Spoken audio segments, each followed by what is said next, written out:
Tinapay mula sa langit. A daily morning devotion with CRC family.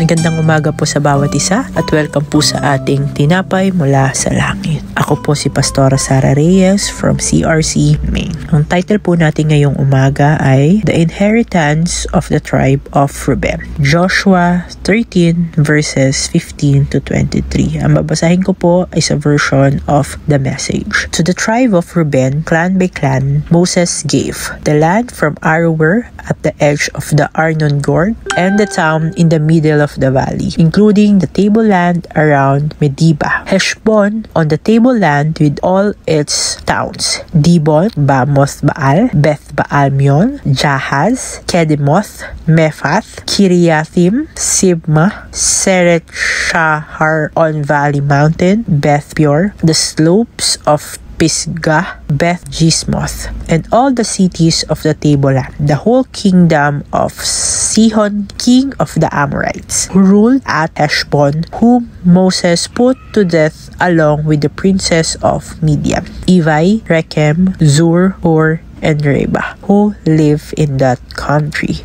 all puppets of Sihon. In addition to those killed in the battle, Balaam, son of Beor, the soothsayer, was put to death by the people of Israel. The boundary from the Reubenites was the bank of Jordan River. This was the inheritance of the Reubenites, their village and cities, according to their clans.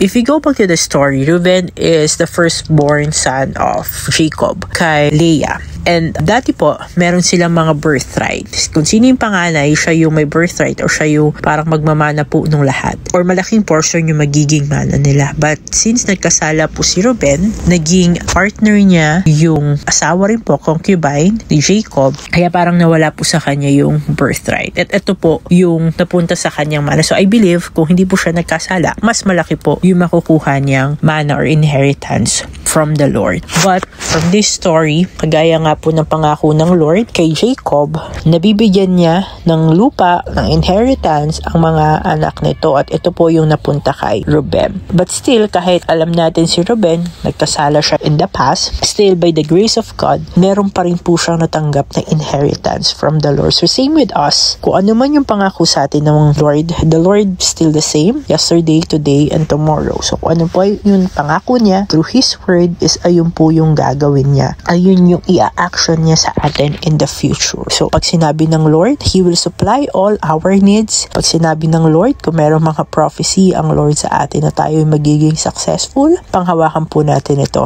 We don't know yet the time. Same with panahon po ni Jacob. Ilang years din po sila nag-intay for this inheritance. So ganun din po tayo. Let's wait. But we know kung ano man po yung pangako sa ating ng Lord na blessing is magaganap po ito. Though, habang nag-iintay po tayo, kagaya nila Reuben, marami po sila naging pagsubok. Napunta sila sa iba-ibang lugar. Naging alipin po sila sa Egypt bago sila nakaalis, bago sila nakapunta sa Israel. So, ganun din po tayo. The Lord is training us before niya ibigay. May mga challenges, but at the end, nandun po yung victory. And with that victory, merong prize, and ayun po yung magiging inheritance natin. Though, dito po, it's a physical or yung mga parang material things yung naging inheritance. But this is just a bonus. Kasi alam naman po natin, our true inheritance is not these physical things or material things. We can enjoy this, but our true inheritance is the salvation that is coming from our Lord. So, again po, panghawakan natin, mga pangako ng ating Lord. It's maybe not yet the time, pero in His perfect time, He will make it happen. Kaya tayo lang po ay mag-intay, faithfully waiting para dun sa inheritance din na ibibigay sa atin ng Lord. Samahan niyo po ako sa panalangin. Our Father in heaven, we thank you, Lord, for this morning. Thank you for giving us another day to live,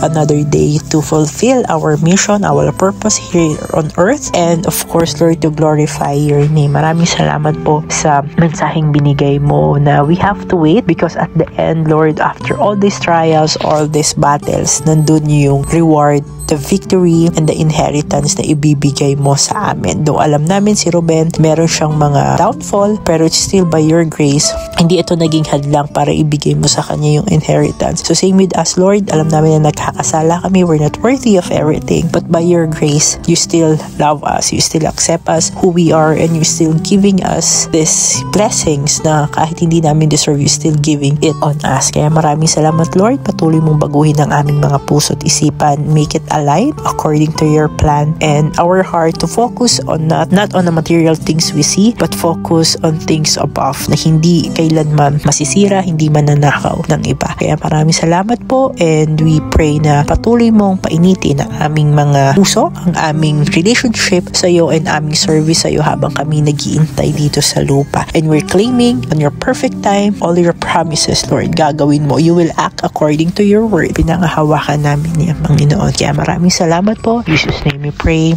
Amen.